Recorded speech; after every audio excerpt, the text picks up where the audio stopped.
يا مساء السعادة وسكر الزيادة على عيونك يا ست الكل. أهلا وسهلا بيكوا على قناة حلاوتك لنا مع ندى الحديدي. النهاردة هنعمل فراخ مشوية بطريقة جديدة خالص، مش هنحتاج الفرن بتاتا، يعني انتوا شايفين المنظر ده، هنعمله على النار من فوق، وهنعمل ليها بقى صوص تحفة هياخدها يروح في حتة تانية خالص. خليكم معايا علشان تعرفوا السر الرهيب اللي بيخلي الفراخ شكلها حلو قوي كده. تعالوا نشوف مع بعض هنعمل ايه، يلا بينا. بفتح الفريزر لقيت عندي كام حتة فراخ كده على كام جناح مش عارفة ايه، يعني اهو خدتهم على بعض كده وغسلتهم الغسله التمام وخليتهم فل شمعة منوره زي ما انتم شايفين. وبعد كده بشرت بصلايه وهحطها فوق الفراخ بتاعتنا، وكمان بشرت طماطمتين كده وفص ثوم وهنحطه فوق الفراخ بتاعتنا زي ما انتم شايفين. هنا بقى عندي عصره ليمونتين، ليمون كتير شويه عشان يديلي مزازه حلوه كده في الفراخ وانتي بتاكليها، ملح وحبهان مطحون، بابريكا، بهارات لحمه وشويه شطه صغيرين وفلفل اسمر. هنحط كل الحلويات دي كلها على الفراخ بتاعتنا. طبعا كميه البهارات زي ما انت بتحبي، عايزاهم كتير عايزاهم قليل براحتك انت. وشويه سكر بساط جدا، يعني تقريبا نص معلقه، علشان في حاجه هنعملها في الاخر ما تبقاش الدنيا مسكره قوي معانا. دلوقتي هاخدهم بقى وهقلبهم مع بعض تقليبه حلوه كده وارجع لكم في السريع. قلبتها مع نفسي وبعد كده رجعت، ريحتها كانت جبارة. المهم بقى هناخدها ونحطها في التلاجة 3 4 ساعات، 3 4 ساعات، ويا حبذا لو سبتيها كمان ليلة كاملة، بتاخد الطعم وبتستوي بسرعة وبتبقى لذيذة جدا.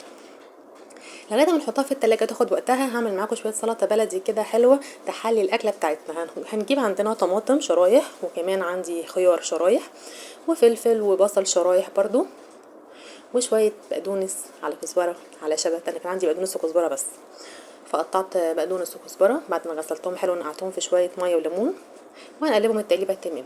طيب الملح والفلفل يا ستي والكمون والحاجات الحلوه دي لا مش هنحطها دلوقتي خالص، لما نيجي نقدم الاكله بتاعتنا. هعمل لكم دلوقتي دريسنج حلو جدا هتحطيه فوق السلطه لما نيجي تقدمها. عندي هنا ليمونه، وعندي هنا معلقتين من الزيت، معلقتين 3 كده، وشويه ملح، وهتفضلي تقلبي فيهم يعني بالتويست شويه كتير لغايه لما القوام بتاعهم يتقل شويه. ولما تيجي تقدمي السلطه بتاعتك الجميله دي ترشيها فوق الوش كده وتقلبيها، ومعاهم شويه كمون وشويه شطه ودمتم، بس الطعم بيبقى خطير بتاع السلطه بتاعتنا.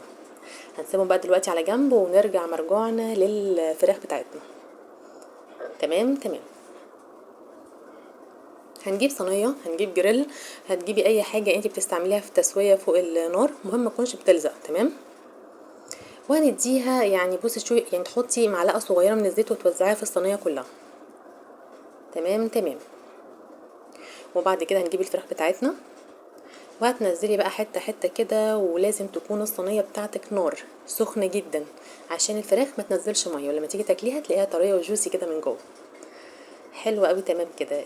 الطاسه عندي كانت سخنه حلو جدا. هننزل دلوقتي كميه الفراخ كلها.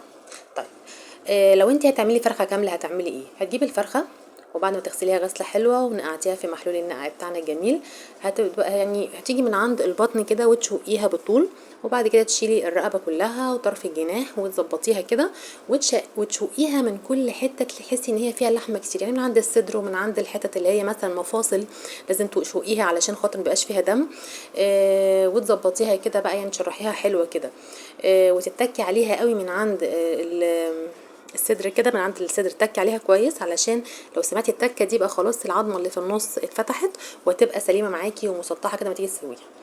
اول ما تاخد لون من تحت هتقلبيها وتسيبيها برضه عشان تاخد اللون من الناحيه التانية، وبعد كده هتوطي عليها شمعة وهتقفلي عليها بفويل باي حاجه، كل شويه يمين شمال يمين شمال لغايه لما تستوي معانا. دلوقتي بقى تعالوا نعمل الصوص اللي هنحطه فوق وش الفراخ اللي هتاخدك وهتروح في حتة تانية خالص. عندي معلقتين من الصلصة صغيرين، وعندي معلقتين كبار من العسل الاسود. ايوه العسل الاسود يا جماعة ما تخافوش، بيخلي طعم الفراخ تحفة. وهننزل عليها بليمونة، بعصرة ليمونة، عشان يبقى سويت اند ساور كده، يعني حاجة حلوة على حاجة مزة على حاجة، بصي تحفة. وهتقلبيها كويس زي ما انتم شايفين. اي حاجه تانية لا، ولا هنحط بهارات ولا اي حاجه، هو ال3 مكونات دول بس. وبعد كده لما الفراخ توصل ان هي خلاص استوت هقول لكم هتعملوا ايه دلوقتي.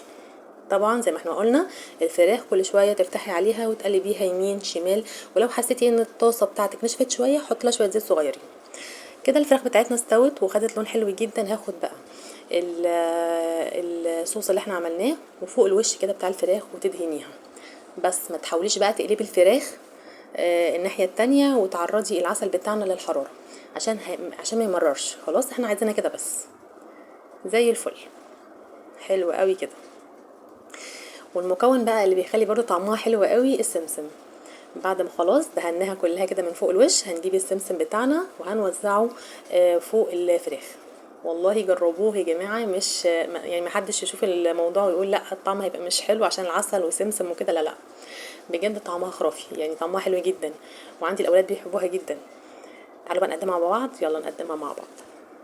هتحطيها بقى فوق اي خضره كده يعني.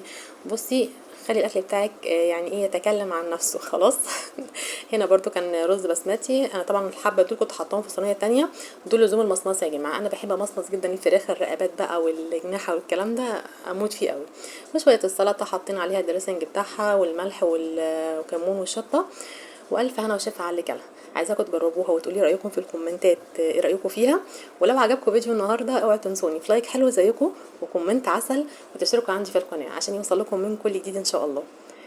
يا رب تكون وصفه النهارده عجبتكم واكون خفيفه على قلبكم. اشوفكم المره الجايه على خير في وصفه جديده من وصفات حلاوه اكلنا مع دار الحديدي.